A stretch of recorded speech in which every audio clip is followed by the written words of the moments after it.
Not every kids game is actually good for kids. They're designed to hijack your child's attention and deplete them of dopamine so that they crave the next shiny title and the next waste of $80. I'm Gray Yuri, and I'm a soon-to-be father, and that got me thinking, what are some games I would play with my children once they got to that child age? I'm Gray Yuri, let's get into it. At the number 3 spot, I put SnowRunner. It's basically just a big truck sim. This game tasks you with a few quests, mostly just delivering construction materials. The real challenge of it comes from the very unique physics engine. You have to deal with specific environmental challenges like river crossings, deep mud, and loose rocks. This game really makes you think about how weight distribution of your vehicle works and how the physics work against that weight. They have a separate engine for how much flow is in the water and how that's going to affect your car. Full disclosure, I thought this game was going to be easy.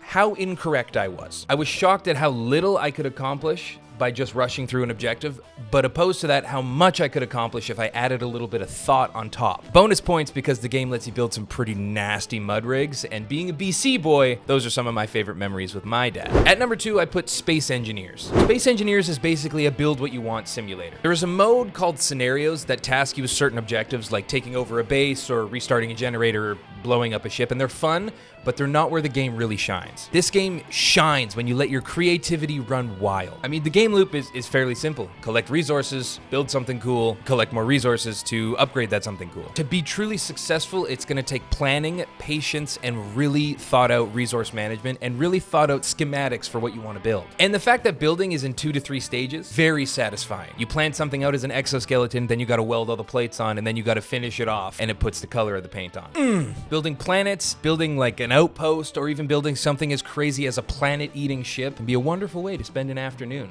Just a quick note, all the machines and anything mechanical you saw in the trailer that's playing right now is all player built. You have to build everything yourself, all the doors, everything. It's awesome. At number 1, I have one of my personal favorite games, something I've sunk like 1,000 hours into. It's Project Zomboid. It's a sandbox survival game set in Kentucky, USA. It's a slow-paced, long-form survival game that has you find food, equipment, weapons, shelter, building supplies. The nice thing about this game is that you get to set your own play loop. Whether you want to build fortresses or you want to be nomads that just go out and scavenge for food and never settle in one place for too long. This game has sickness, crafting, cooking, a full medical system, a full skill system, mechanics, electrical, carpentry, metalworking, all of it. And these tasks will require resources. Why this game shines for me actually is the isometric top-down view and general calmness. I know that kind of is contradictory to a zombie survival game, but there is something so just calm about needing to find resources to just build a crate. It's slow, it's methodic, and it's actually quite peaceful. Low storage and limited carrying capacity, you're gonna have to manage your resources very closely. That is food, building supplies, weapons, all of that stuff. You're gonna have to find the perfect balance for the playstyle that you wanna do. The other thing is that there's so many problems that can arise, but every problem has an unlimited amount of solutions.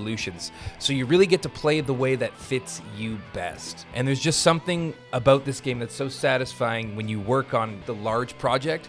There's something so satisfying about getting that completion, and it really makes that long-form dopamine, that nice long payoff really worth it. And that's something I think our children are lacking nowadays. So there you have it. I tried to include games where you have to work for your wins and avoid those ones with the quick, shiny dopamine dumps, while keeping the game still fun for the dads out there. If you have any other suggestions, drop them down in the comments. I'm Gray Yuri, new girl dad. And if you want to support me, hit that subscribe button. Love you unconditionally. And I'll see you on the next one.